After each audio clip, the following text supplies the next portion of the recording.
Good morning, everybody, and welcome back. I'm Sammy here at Sammy J Stitches, and it is time for a new floss tube. It is currently Sunday, April 11th. Well, it's like Saturday night, Sunday morning. And I'm here to update you on 2 weeks. I want to apologize first and foremost for not being here last week, and thank all of the wonderful comments that I have gotten, well wishes. I've gotten cards, I've gotten flowers, I've gotten donations towards the funeral, and I am so extremely grateful that I do not even know how to express such things in words. It's not easy for me to accept gifts or help or anything like that, so it has been just awe-inspiring. This is an amazing community. I say it again and again, and during times of grief, they band together even better. So, it will be, well, I want to say 2 weeks worth of catch up, but if we're being honest, I didn't stitch much at all last week. And then I'll go into kind of an update after we get through the whips. This is also probably going to be a little bit discombobulated because, like, I didn't prep and I don't have a lot of time, and that's how I roll, right? But it's all good. I do feel, well, we'll get to that later, but I do feel like things are starting to come together. So it's going to get better. I've said that so many times, but I'm pretty sure we're there. All right. So, I went back and checked the video. I'm not sure if I showed y'all loads of fun or not. I don't have that one with me. But I'm pretty sure I showed it last video because it was the last thing for that week. So then either that night or I kind of went back and watched my video. Anyway, we're going to start with Anzac. Now, I worked on it on March 28th. The evening, before everything really hit the fan. Well, it's kind of when some of it really started to come together. So I didn't get as much stitching on it as I normally would have. I think I stitched on it a little bit Saturday night and a little bit Sunday night. No, I wouldn't have done that. Why don't I have anything on Saturday night? I don't know. Moving on. Okay, so I worked on Anzac. And I have worked on Anzac since then, so you're going to actually see quite a bit of progress. Because I worked on the 28th, and then I worked on it again Friday night, Friday the 9th. So I even have it off the Q-snap because I was fixing to have to move the Q-snap again anyway. I decided to give it a little bit of a breather, and that way I could show you in its entirety where we are at. My Anzac is 51% completed. And that's what it looks like. This is on 32 count Lugana in Reflection from Misty at Mystic Hand-Dyed Fabrics on Facebook. I chose the colors, and I'm doing kind of a, not really a rainbow, but kind of a rainbow. Just I go a gradient, I guess. And I started with pink and went into purples and now blues, and it'll be red by the time we get here. So, and then I, on both sides, like a prism. So, I think it's coming out beautifully. I'm so excited. It's looking so great. And that is, Anzac from Long Dog Samplers. It is my zombie run piece, so I get a lot of progress on it. People keep asking me if it's going to be done by the end of the year. I don't know that. I don't want to say yes. There is a possibility, but I'm not going to say yes to that just yet. I'm not at 50%. Of course, it's only April, but I also worked on it for Scavenger Hunt for at least half the year last year. So, you know, this kind of shows you some of the other colors we've got coming down the pipeline. So there's that. Okay. Next, So that was worked on twice. That was the only thing I worked on for that entire week. Again, we will get to that in a little bit. I'm not mixing them together just yet. So for the month of March, I did 7,851 stitches. Nowhere near my best. But considering what my calendar looked like, you see how sparse my stitching is? Like, no stitching here. So I think almost 8,000 stitches isn't too shabby. That averaged to 253 a day if I had stitched every day, which I obviously didn't. So more stitches than that were done every day. Out of the 31 days, I actually worked 17. So did I put it up already? So 7,851 divided by only the 17 days I actually stitched means I averaged 461 stitches a day, which is closer to my average, than my typical average. So when I was able to stitch, I stitched closer to normal last month. Okay, so, and I was also doing that mayhem thing, and I really enjoyed that. I wish I had been able to get through the whole bracket, but anyway.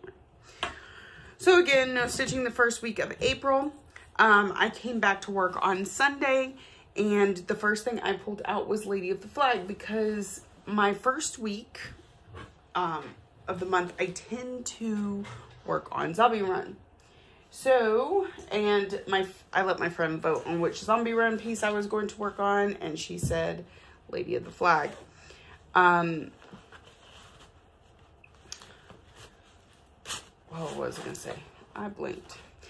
Part of the reason, well, I'll get to that in a second. So, I did have to move the Q-snap, but mainly we were working on this part of the flag anyway, but then shortly after that, I wanted to kind of move down here some more, and I needed to move the Q-snap. So that's where we are now. I have done a little bit of more, excuse me, of the 1/1 skin. But as you can see, I need to kind of go back up here and get that, and then we're just going to continue to work our way down and around. And it's so gorgeous. I absolutely love it. I got 679 stitches done on this one last Sunday. So 400 of those for Zombie Run, and then the other 279 will wait until I work on it again and be a good start on my next Zombie Run. Because I do it in 400 stitch increments. I also worked on it for other things, but that was the main thing. Let me see. This is 32 count linen in, I want to say Hamlet from Under the Sea Fabrics. It's a dark purple gray. I love it. And of course, that's Lady of the Flag from Mirabilia. So I will put that up in the bag in a minute. All right, next. Oh, and I didn't bring in, I probably won't have time for that stuff though. Okay. Next, I worked on House Targaryen. House Targaryen is not a Zombie Run piece. It is one of the pieces from the new bag that I pulled for this month. And the reason for that is because of the monthly in Cheryl's group, Cross Stitch Journal and Daily 30. I like when her monthlies are interactive between the people participating. And so the monthly required that you stitch a basket and so that people could give you things. And so I needed to get that done so that people could start giving me things and not wait until later in the month. I cannot double dip Zombie Run and the monthly, so I couldn't use Lady of the Flag for that, but I'm still trying to devote an entire night to a piece. So I went ahead and the next night, instead of doing another Zombie Run piece, I let myself do a monthly piece, which I have in my backpack.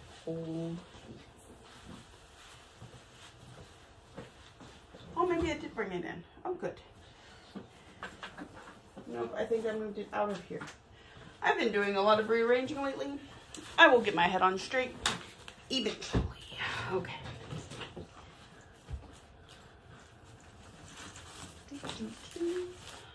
stuck it?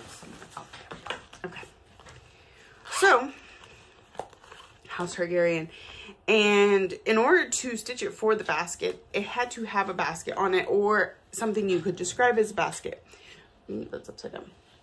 So, it's hard to tell from the half that is stitched. But if you look at this piece and then this round piece, it looks like the opening to like one of those little jar necklace things. So I thought of it like a vase. Vases counted as baskets, so that's why I use this. It is over half done. I of course worked mostly in this area. And I got 551 stitches. So I finished my basket and I stitched something for someone else. I stitched chocolates for somebody because red was one of the colors you could stitch. I know there was a prompt in Crystal Academy that had red, so I used it for that too. I feel like I made it work for 2 prompts anyway. Okay, so that was House Targaryen. That is a pattern from Lolita Made on Etsy, and it is on a 32 count Jobelin from Fiberlicious in chalkboard, I believe. Okay, so those were the first two nights I was at work, and I felt like that was pretty good progress. Then, because I'm still feeling really distracted, like my phone, I was doing grading, I was talking to people, you know, I let myself be distracted. So Tuesday night I was home and I decided we are going to stitch. We are going to set aside a time. I will clean all day long, and at 10 p.m. I'm going to sit down and I'm going to stitch. That's not quite what happened, but I eventually did sit down to stitch. I let Ryan pick out what my project was going to be, and I let him even pick what part of it I worked on. So this is Sugar Cookies from the Cricket Collection, I believe. And he wanted me to work on the C. So I did. I had most of this cookie, but not all of it. And so this cookie and the C and S are all new. Cause I worked on this Tuesday and Thursday. I had it, I know I only work on things for one night typically. However, at home I don't get as much stitching time as I do at work. 2, if it has a prompt associated, then I tend to give it a little more time. In fact, this one may even get a 3rd day depending on if I can find another prompt to do with tea or coffee. But so that's this one. This is on 32 count, I want to say Jobelin in Winter Sunset from Under the Sea Fabrics. And it's getting pretty good progress. It's getting close to being done there. So, but the prompts for Cheryl's monthly are kind of specific. I don't have them written down, but I know one of the ones I use this for is something that smells good, because cookies smell good. And also for water, because it had a snowman on it. So a snowman is made of water. I also used it for Crystal Academy, like something created but with clay, because those cookies could have been created by clay instead of something edible. You never know. I did not stitch at all on Wednesday, but considering how things have been going, I feel like 6 out of the 7 days of the week is pretty darn good. So Friday night I came back to work and I was determined to try and get as close to normal as possible. And so the first thing I really wanted to focus on was getting back to doing my daily 30.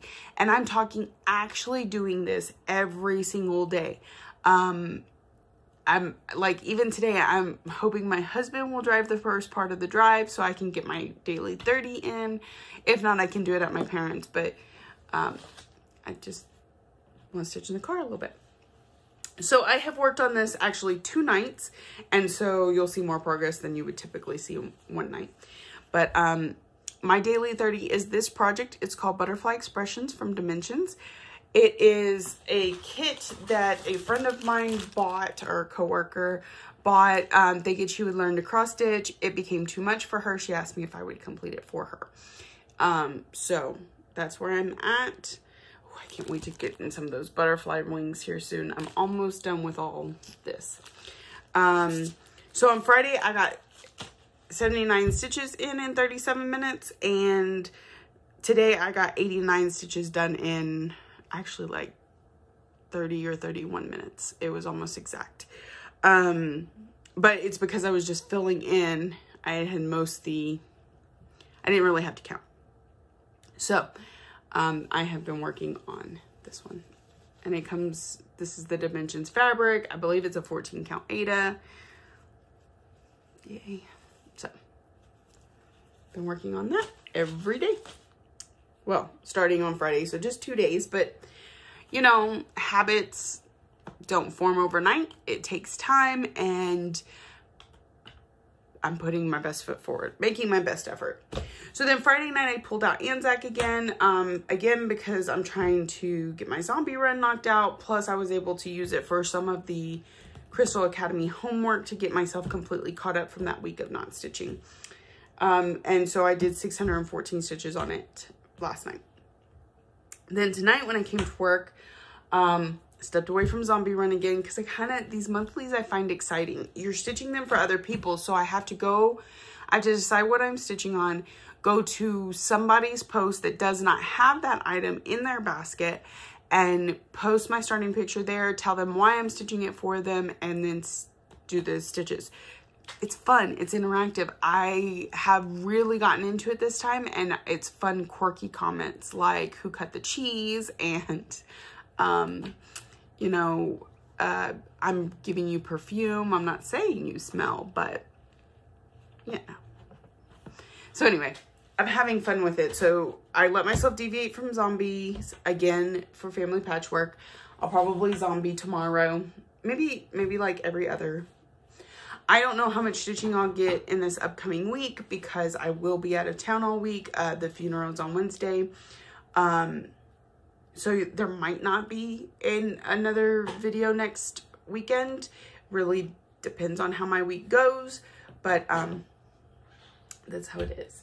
So just a heads up. But at least I'm not just disappearing on you. You know why. You know what's going on. Okay, so this is what I pulled out tonight. I feel like of all the nights I've worked on this since I started it, this was one of my best progresses. I really get slowed down by the variegation in the thread. Like, I overthink, what thread do I pull next? Where do I start next? Blah, blah, blah. I didn't have as much of that problem tonight, thank goodness.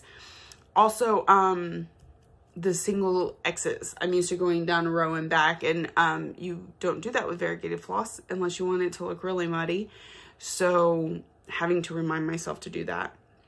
I did have to do some frogging on this tonight too, but I got 403 stitches put in, so it's not too bad. I also did a lot of phone dumping. If you're on my Facebook page, you probably got inundated with notifications of all the pictures I posted. I was dumping everything from the last year and a half on my phone into albums on my Facebook so I could delete them off my phone. So that is, and grading monthly. So that was last night. And this is how my month is looking so far this month. So a little bit better. I'm enjoying that. Okay. So that is all when it comes to whips. How long do I have? Not very long, so I need to get through this quickly. This guy that relieves me today shows up really early, and I still have all my stuff everywhere. So, the night of the 28th, I'm going to do my best not to cry, but I make no promises. The night of the 28th, my sister called me. She said that, and for anybody new here that hasn't watched my more recent videos,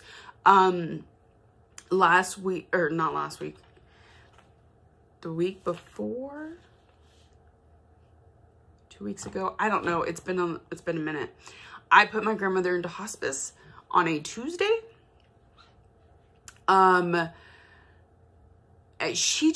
Once she was already teeter-tottering downhill, I knew it probably wouldn't be too long. Once we put her on hospice, it was like a barrel train that I was not able to keep up with. Sunday night, I went to work, and even on the way to work, Casey had called me. Casey's my husband, and said, I think we may be at a point where you need to take some time off of work and stay home. And I was like, you know, I feel you. I feel that. I said, but I worry about things have been crazy at work lately. We don't have enough staff. And we've been shorthanded and things like that. So I don't want to put my company in a bind. I've gotten this position that's a little more respected. It's a better paying job, things like that. So I don't want to give up that position to take a few weeks off. I also told him, I said, I don't know whether this is going to be a this week process, a 6-week process, a 3-month process. I said, I would hate to start to take that time off and make money tight, because we had savings, but we would go through it pretty quickly if I took time off. So I didn't want to do it too soon, was the better or worse of it.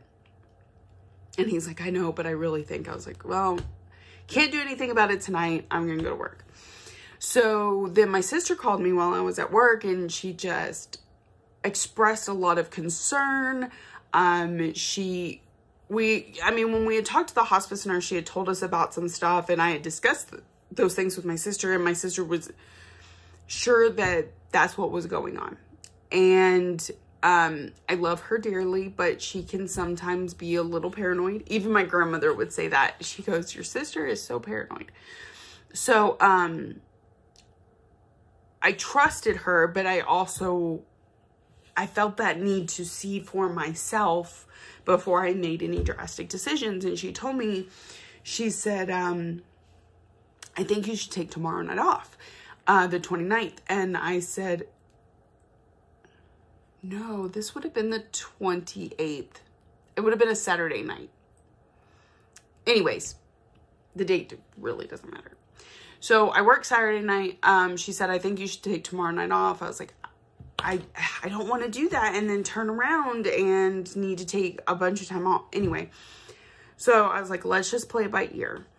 So one of the things they had also told us is that when she got closer to end of life, that she may run a fever. So they had given us suppositories to help with that, because she wouldn't be able to take anything by mouth at that point.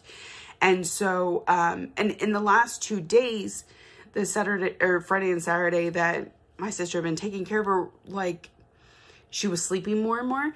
And I asked the hospice nurse, I'm like, should I wake her up and make her take her pills, make her try to eat? Like, what do I do? And they're like, if her blood pressure's high, try and get her to wake up and take the blood pressure pill, but otherwise just let her relax. And so, she hadn't really taken medicines or eaten anything in a couple days. She had a little bit, but not a lot. And, so at that afternoon, she woke me up about 1 o'clock, and she said that Grams was running 103.5 fever, and that she didn't know how to give the suppositories. I had been a CNA for a few years, and so I had experience. So she woke me up, and we gave her the suppository, and I just saw how she was looking, and I was like, I'm calling the hospice nurse, because even though they were just there a few days before, like, she had made a drastic change. And I was like, maybe they just need to come and reevaluate and tell me something. So, the hospice nurse wasn't going to be able to get there, for another hour and a half. So I had to make a decision about work, and I called my boss and I said, I need tonight. And I don't normally call in at the last minute. Obviously, this was a special circumstance, but it was still really hard for me to do that because, one, I'm responsible and it drives me crazy, to not go to work, to call in, that sort of thing, but also because I was at that point where I had to.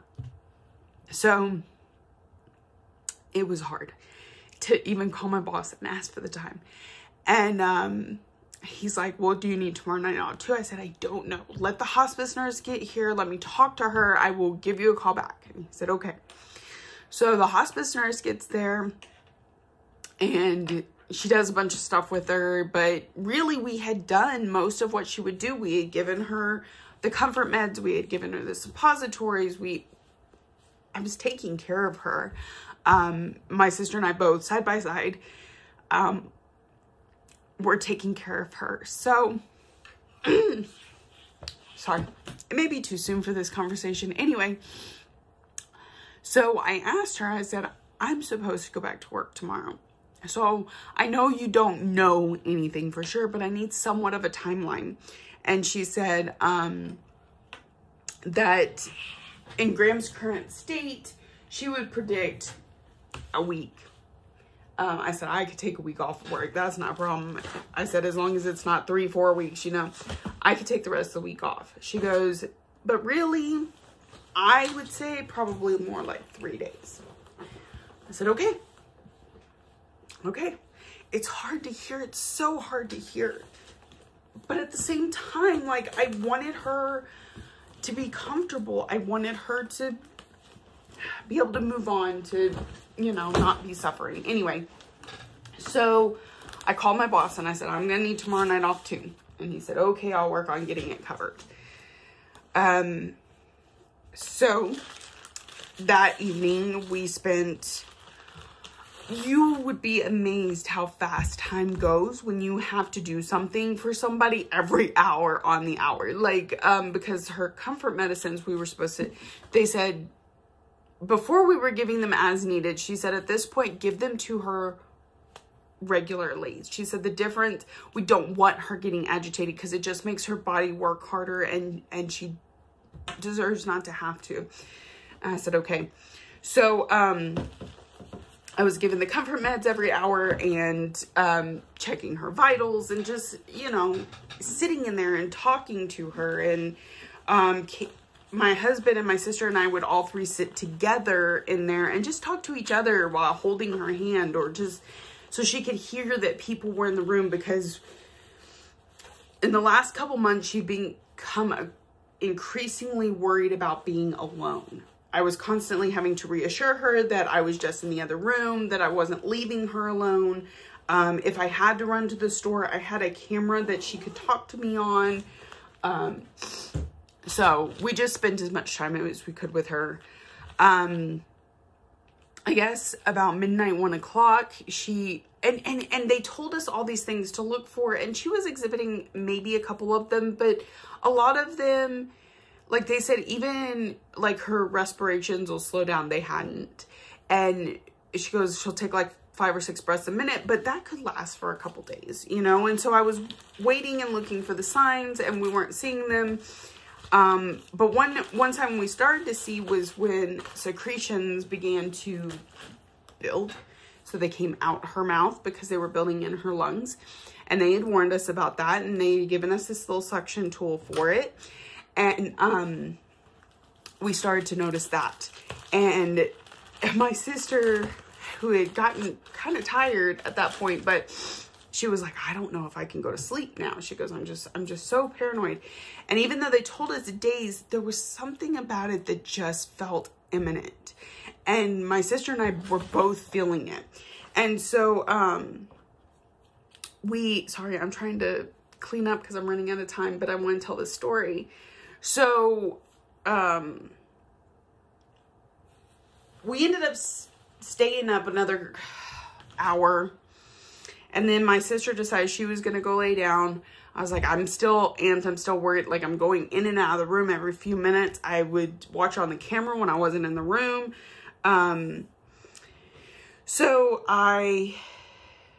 when I went in there the last couple, around 3:30-ish, you know, I was taking vitals. I was suctioning out her mouth more because it was secreting worse and worse. And her blood pressure was 78/43. Like, it was, and she's run high blood pressure for the last several months. So again, it was, but her toes weren't cold. Like, her skin wasn't, all those things they kept telling me that hadn't happened. The respirations were still rapid. So I was like, the blood pressure worries me a little bit, but then I don't see any other signs that I need to be worried. And, so I was like, maybe I should get some sleep. Maybe I should try and rest a little bit. So I started to go lay down, and I was laying there, and I'd started to kind of doze off, and I was like, oh, I got it one more time. I'm going to go check on her one more time. It was about 4 o'clock. And I went in there and I suctioned out her mouth and I tried to take her vitals, and the blood pressure cuff wouldn't work. And I was like, okay, it's too low for it to read at this point. Grams was still breathing rapidly, whatever. So I took the blood pressure cuff off. I'm like, well, that's useless at this point. I'm not going to keep it on her arm whenever. It's pointless. So, right about within a few minutes, I was finishing up. I had given her medicine. All this stuff. She made a couple faces. She started breathing a little differently, like, and then I noticed the respiration slowing. So I'm like, okay, that's what they said, that it would slow down 5 to 6 for a minute. And so I went in the living room and I woke my husband up. And I called my sister on the phone and I said, I think you need to come back over. And she was just right next door. She said, okay, I'll be there in a minute. And I went back in the room, and Grams took one more breath, and then she didn't anymore. So I didn't cry then. But anyways, I was there with her the entire time. It went really fast.